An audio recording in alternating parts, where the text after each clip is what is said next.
Welcome to the Youth Code with yours truly, Anthony D. Maybe I may not love it in the sense that some people don't have really good support systems, and then even then, sometimes we do feel a sort of judgment from.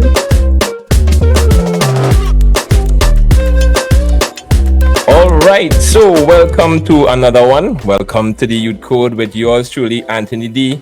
And the Youth Code is all about conversations, discussions with the younger generation, the millennials, the Gen Zs, as we get their perspectives, we get their view on life and living and various other topics, And this evening is going to be no different.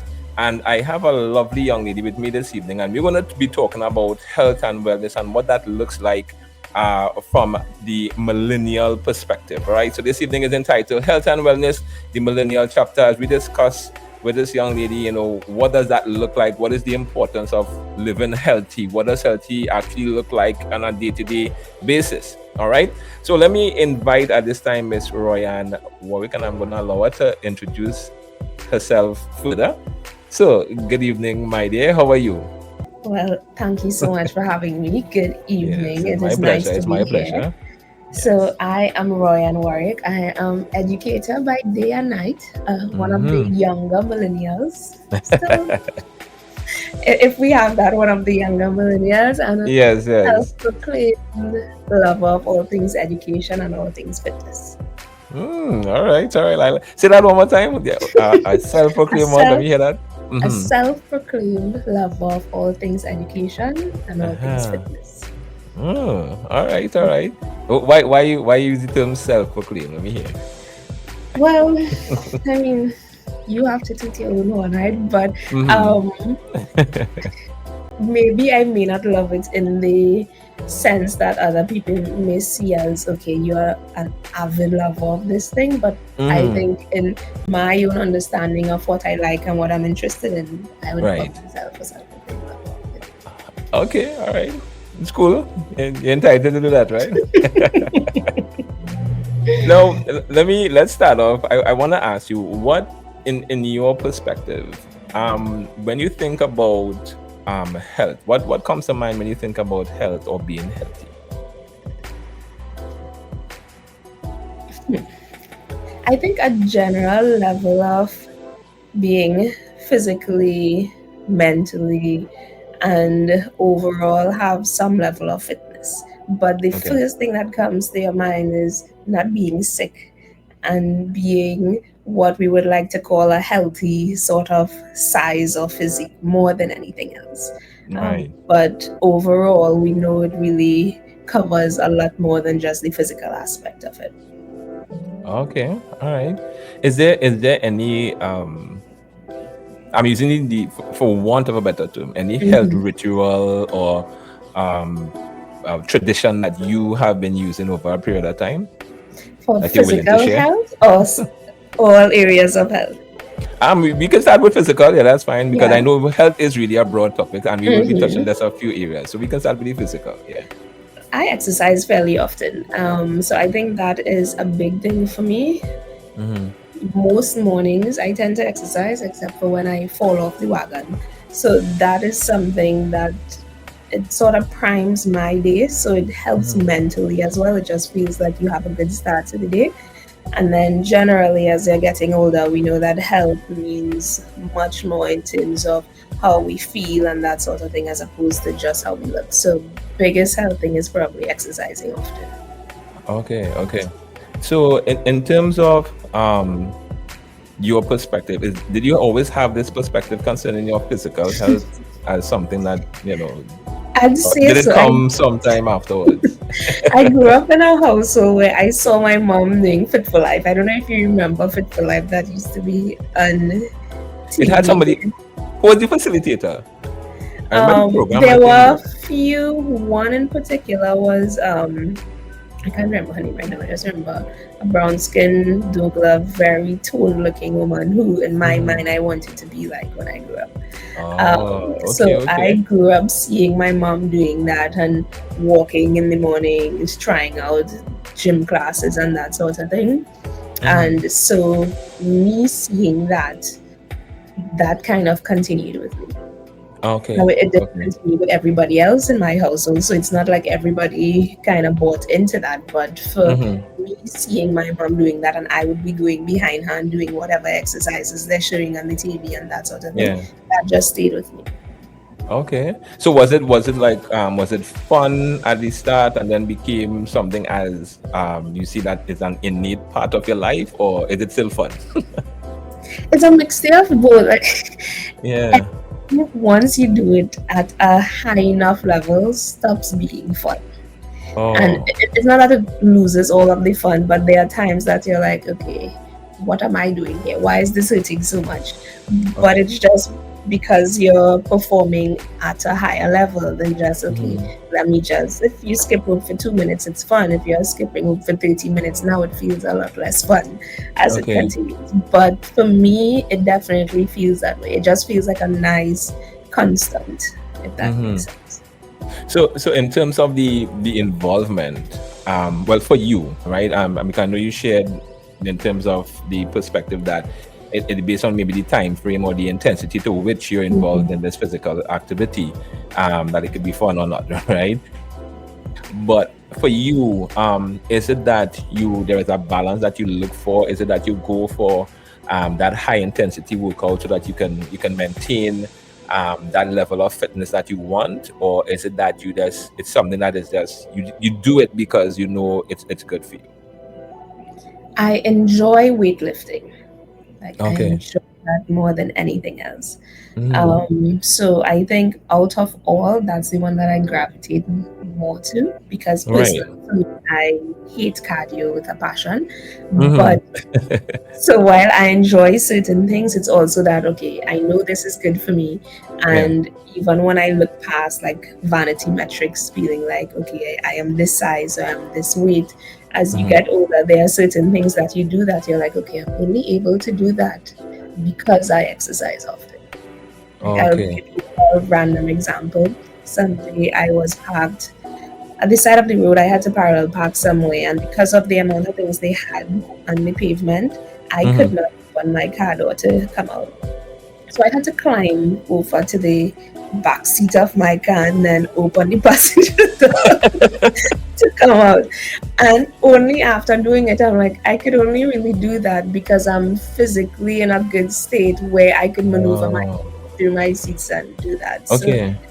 you have these moments where apart from okay, you know that you exercise to be healthy and you exercise Hmm. maybe because you want to lose some weight or you want to be this ideal size, there are those Hmm. moments that you're like, okay, yeah, that thing is only because I exercise often. Okay, okay. And is that the goal for you in terms of that ability to do certain physical activities? That's like something that you keep focused, that you want to maintain for a period of time? It's becoming the goal more and more. It would Okay. have initially started off with me liking my physique, me wanting to maintain that. And then Mm-hmm. um, I think I grew up in a fairly fat phobic environment too, where we saw Oh. in my family what we call being fat as something that is not good. So that when somebody Mm-hmm. puts on weight, you're like, where you putting on weight, boy? Where you have to start exercising and like that sort of thing. So Oh.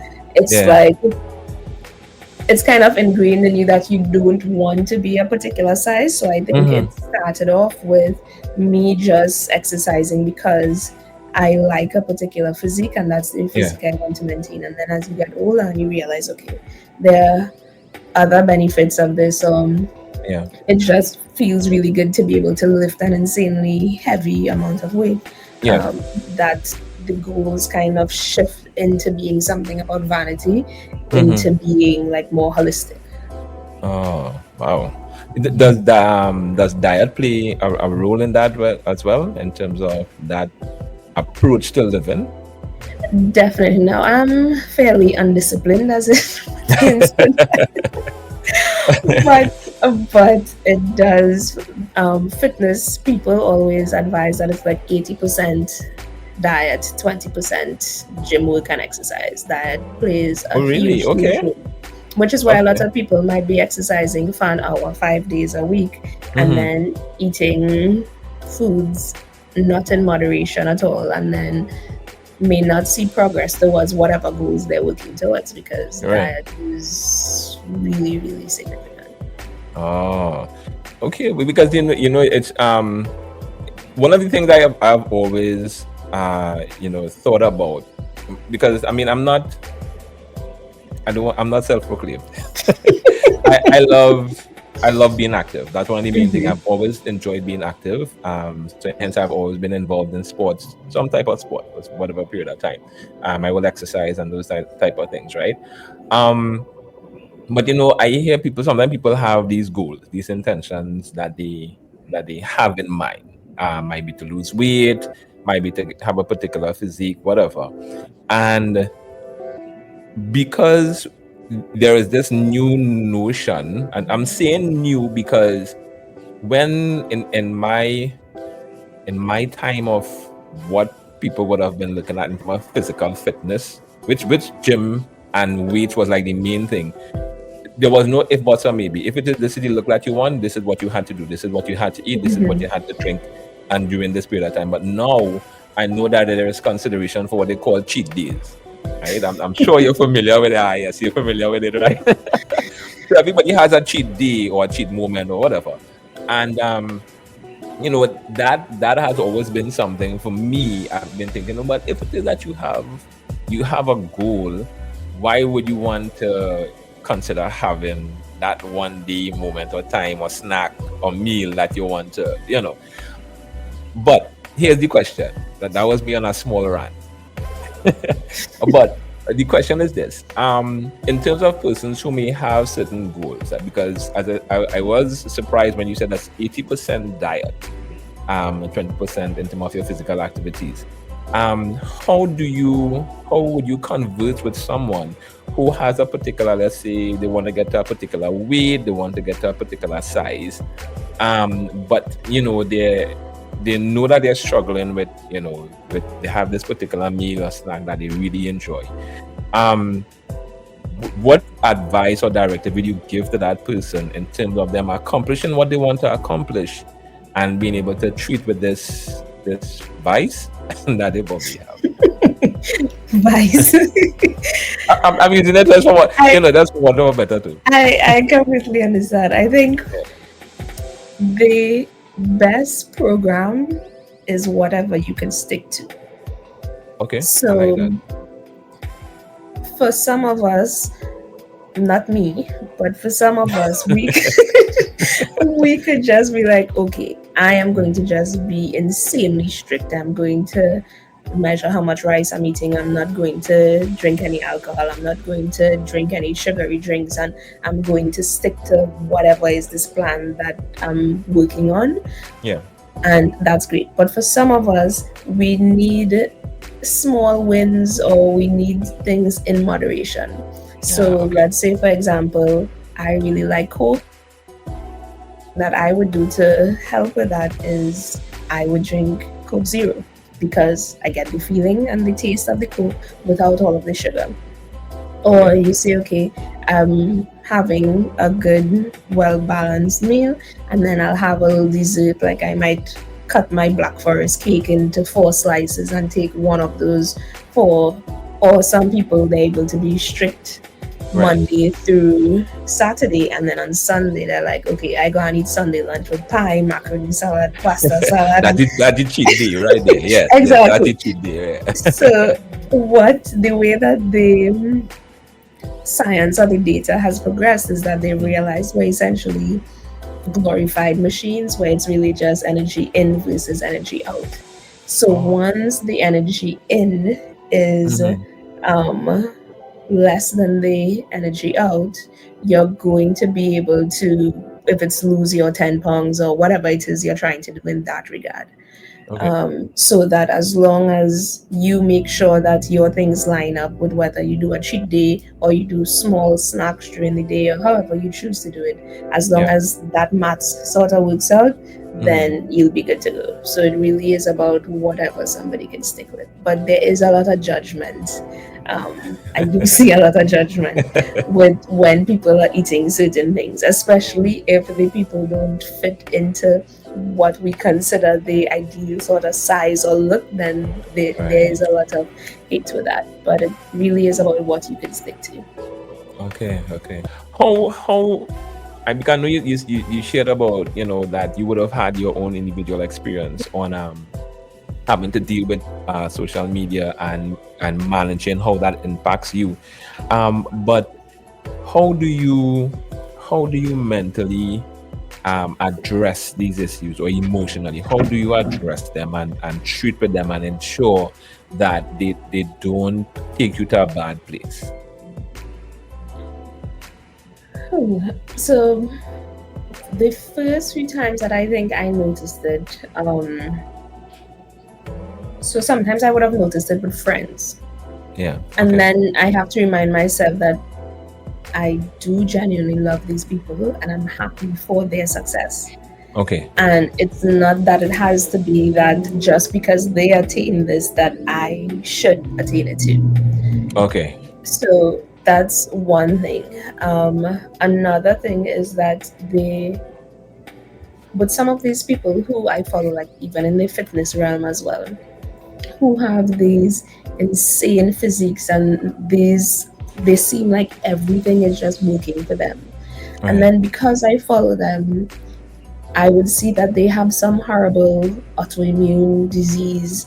And it's like you have to kind of pause and think that, okay, you're just focusing on one aspect of somebody's life and you're Yeah. not seeing the whole package. And there was one particular fitness influencer who I follow, and I had to pause and ask myself, if I get her physique and her fitness company and whatever, am I Yeah. willing to take that and all of the other issues that she has to deal with? Because usually Hmm. they don't show us the issues that they have to deal with. Some That's people right. Yeah. are a little bit Yeah. more transparent, so they're showing you, hey, I got a lump in my breast or some sort of thing like that. And you're like, I will take my excess of 20 pounds any day over having to Yeah. deal with something like that. Like, I cannot imagine how that would feel.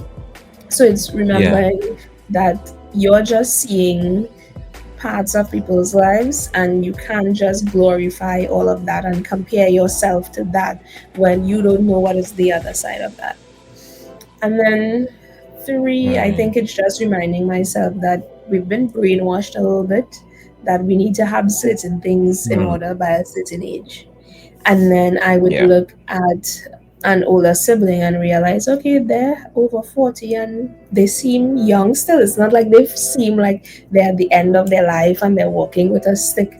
It's like you have a lot of life left to go. Yeah. And you can't get caught up comparing this little second leg of your life when you have two more legs to go after this. Yeah. So it's just everything in its own time, different things for different people, and really just being content with where you are and what you have, which is an intentional act, like an intentional act of saying, okay, am I happy with this? What can I do Yeah. with this? I am grateful to have this, because I was having a conversation with a family member one day where I was saying, if I had met myself when I was younger, I would swear that I was rich, Hmm. because it's just Yeah. Based on what you 10-year have. old Yes. me would Mm-hmm. look at the things that I have now and swear that I am loaded.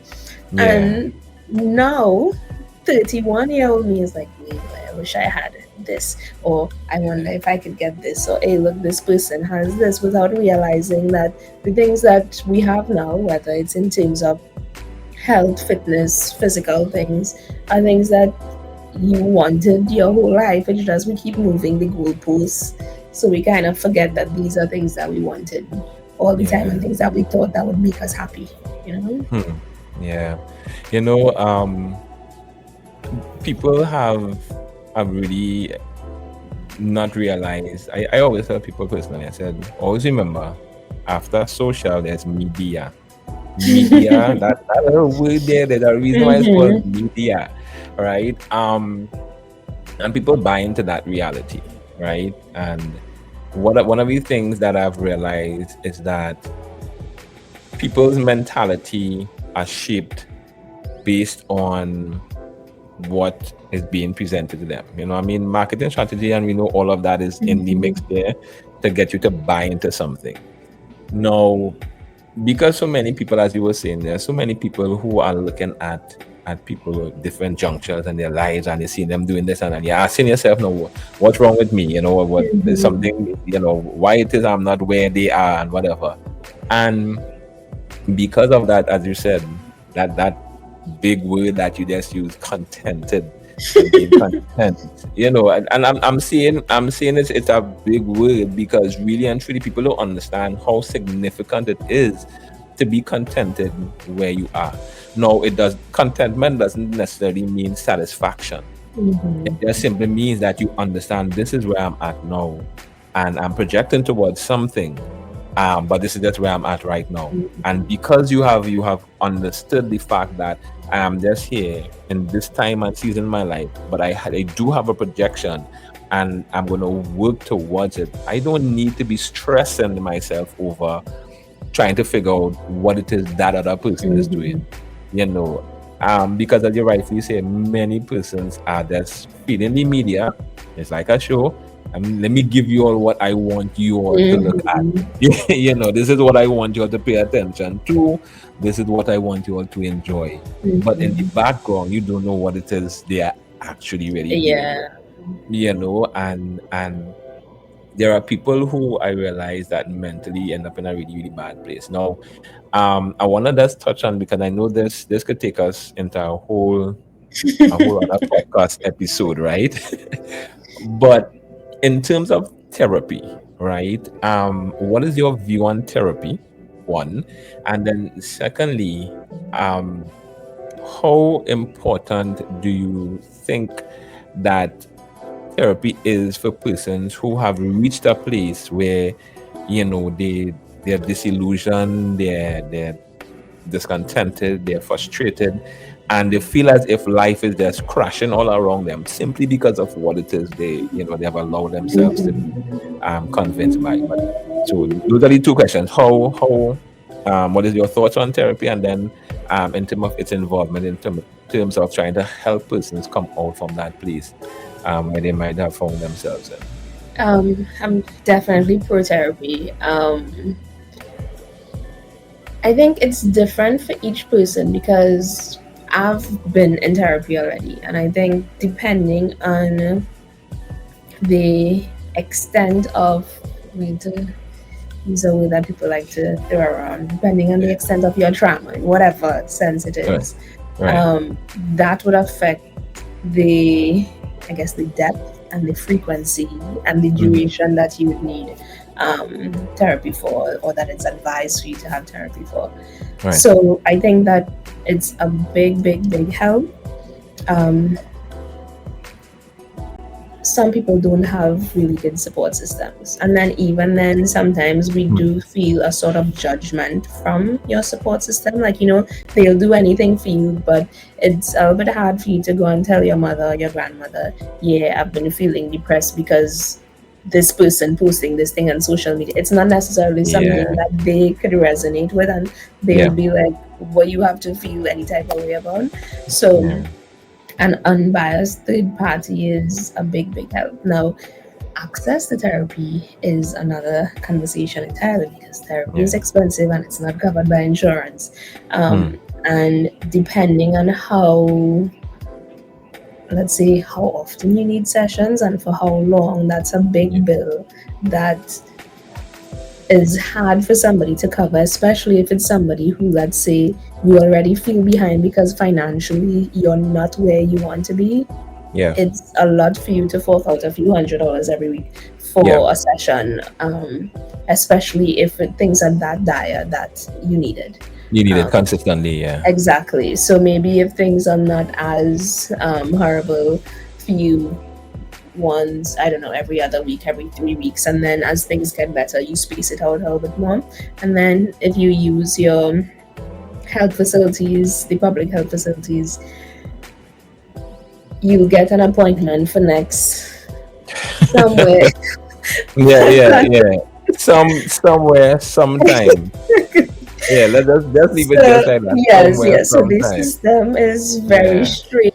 So they Yeah. can't even offer that sort of thing. But and then therapy is not a one size fits all. So some people Yeah. this could work for other people, another thing could work for some people. I met with a therapist and I was like, this is not going to like. Yeah. I don't feel like I'm going to mesh well with you, you know. So Right. Okay. it's really different for each person. But I'm definitely pro therapy. I know we threw the word therapy around, and TikTok and stuff has been giving us all the terminology that we're like, yeah, and throwing it around. Yeah. But yeah, definitely pro therapy, and it can be like a really really big help. Yeah. Hmm. There are people that and just recently I was actually at a meeting and we were talking about the discussion on mental health came up. And we were just saying that most times people when they hear that, the first thing they think about is Saint Anne's. No, I mean, sadly, for those for any of my international people, if you don't know what Saint Anne is that institution where persons who are generally mentally gone, their sanity is at a place where they are not fit for societal involvement. That's usually the place that they put.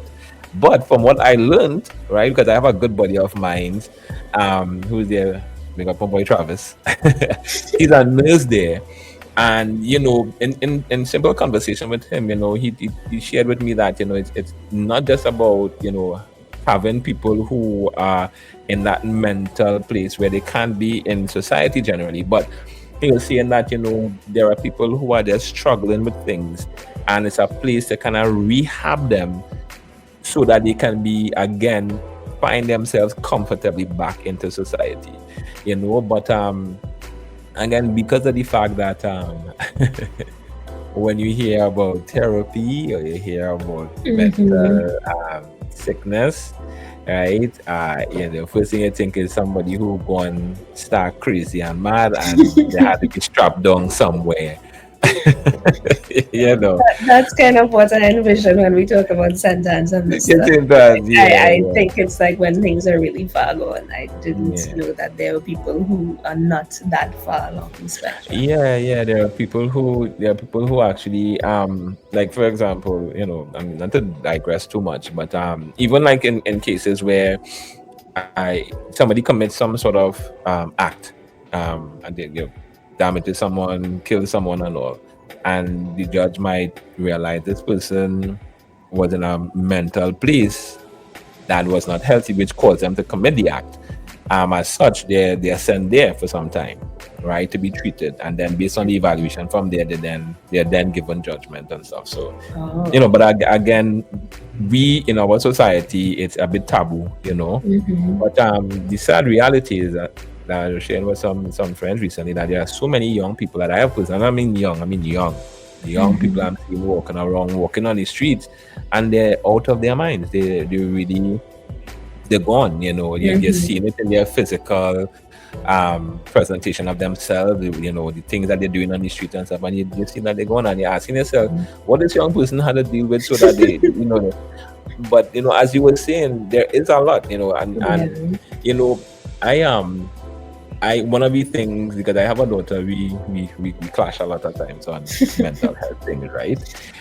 Because I am one of the person that believes that just like health, it's all about what you take in, right? It's like your consumption.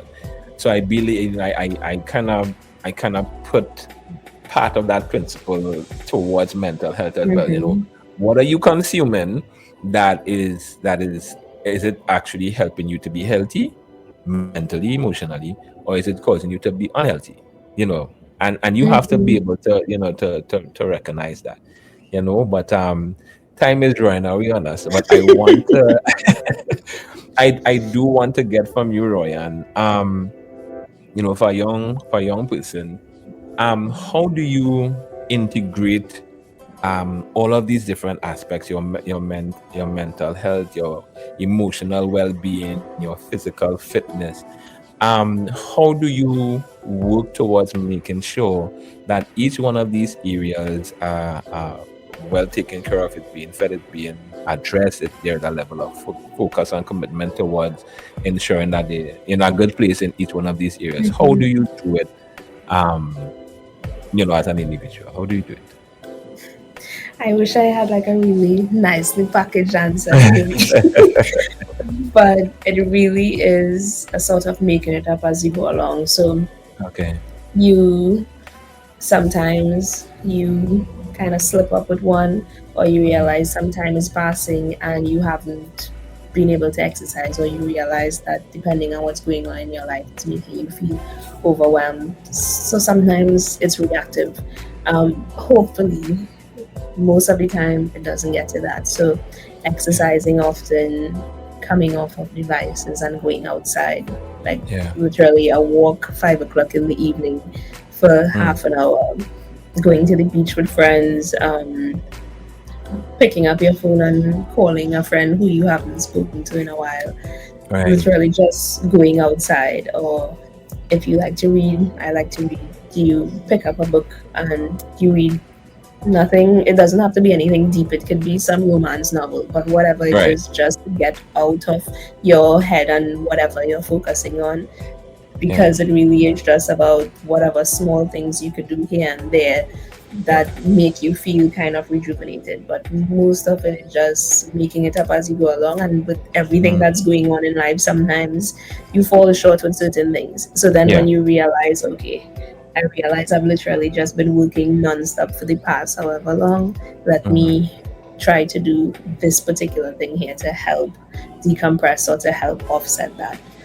Okay. And the social media aspect, turning off notifications so that Right. I don't see every time this person like this Something person comes up. like Yeah. this. Yeah, so that is a big help as well. But Hmm.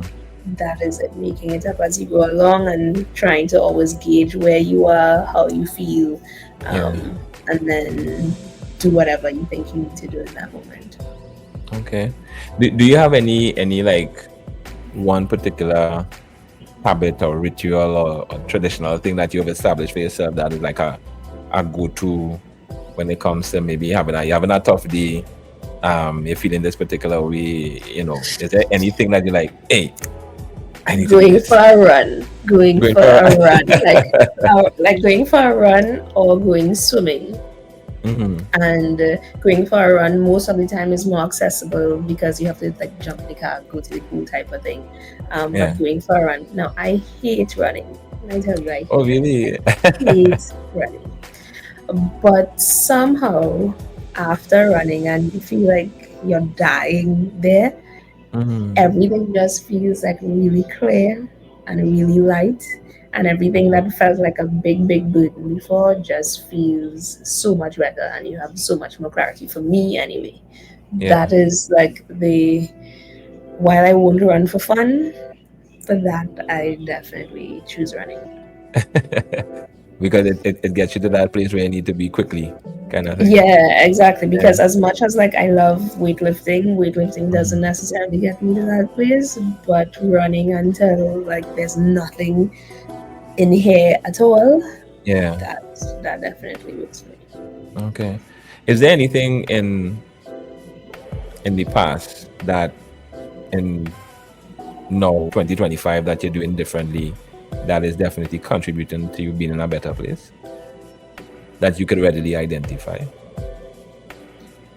Reaching out to friends more, I think, is a big one, because sometimes you're just so busy. You're going from work, you're going to this thing, you're going to that thing, and then Mm. you're like, okay, I'll just message them back, or I'll talk to them after, or something like that, without Yeah. realizing that frequent communication, it could be about absolutely nothing important. Yeah. Catching up, talking about some randomness, talking about some movie, talking about some new place that opened, um, but just that sort of connecting, I Yeah. think, is one big thing that I'm doing differently, both with friends and family, that I feel like I'm definitely seeing making a difference. Because the younger groups of people, even though we're social online, we're not Yeah. exactly social. So, like, I would prefer to send a message than to Yeah. pick up a phone and call somebody. So, to make the conscious decision to call more and have that sort of communication, that sort of connection, is definitely, it has been a big help. Okay. Okay. So that's a a practice, something that you're trying to make sure that you do a little more of. Yeah. Oh, okay. Um, is there anything about health that you might have thought about in the past that you definitely see differently now? Health and well-being could be about anything. Um, let's go the health. I think when you're younger and you have what people consider good genetics and you have your health and strength, you judge people to a certain extent because you're like, Yeah. okay, why don't you do this? Why can't you make time for that? Why can't you do the other? Yeah. And then as you get older and you have more responsibilities, you start to realize it's a little bit trickier for people to be able to balance all of the things that they have going on, to be able to find time for the things that when you were 25, it was like, yeah, you could make time for anything on the planet at that point. So I think Yeah. that more than anything, that judgment, I think, is one thing that definitely changed. Okay. You're on the border, right? You're right on you smack on the border of Gen Z and Millennial, right? What advice would you give to a young girl person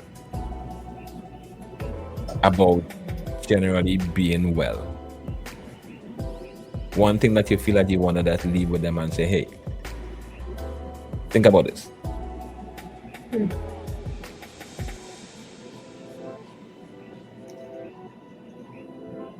Younger people, Gen Z people, are very opinionated and generally fearless. It's kind of like what they think, and whatever they want to do, they go. Yeah. They aren't really bothered about what other people say. Um, More than anything, I would probably say pause, breathe, Hmm. and think about if you want whatever happens in this situation right now, how will that affect you 2 years from now, 5 years from now? You might be able to see 10 years down the line, but you probably cannot figure out how it will affect us 2 to 5 years from now.